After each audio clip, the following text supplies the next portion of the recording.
زنا، شراب، یہ سب گندگی جو پھیلی جہالت، قتل غارت گری جہالت، یہ سب جہالت کے مسائل ہیں. آئیے جہالت کو دور کریں اور جہالت کا خاتمہ کریں. مسلمانوں سے میری اتنی گزارش ہے، اپنی دولت کا، دولت مند لوگ اپنی دولت کا صحیح استعمال کریں اور جہالت کے خاتمے کے لیے ادارے بنائیں، اور ایسے صاف ستھرے ادارے. ہمارے امیر، ہمارے قائد حضور امیر سنی دعوت اسلامی نے ایک فکر یہ دی لوگوں کو، بلکہ وہ دیتے ہی رہتے ہیں کہ لوگ الہاد کے ماحول میں علم بانٹ رہے ہیں اور لوگوں کو الہاد اور بے دینی کی طرف لے جا رہے ہیں، اور سنی دعوت اسلامی عشق رسول کے ماحول میں لوگوں کو انگریزی تعلیم دیتی ہوئی نظر آ رہی ہے.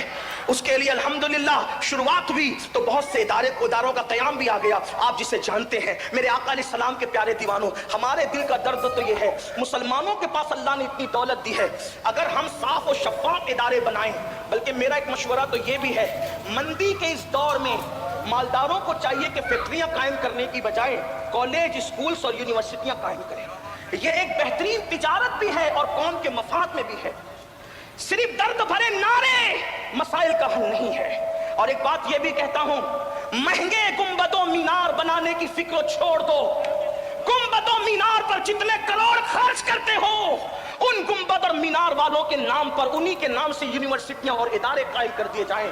ہم تو آج تک سوچ رہے ہیں، ہمارے بزرگوں کی صحبت میں بیٹھ کر ہم نے سنا ہے، آج تک سوچ رہے کاش شاہ جہاں نے ممتاز کے نام پر تاج محل بنانے کی بجائے ایک عالمی یونیورسٹی بنا دی ہوتی تو ممتاز کے لیے ایصال ثواب بھی ہوتا، ممتاز کا نام زندہ بھی رہتا، محبت کی نشانی بھی ہوتی، قوم کا مفاد بھی ہوتا.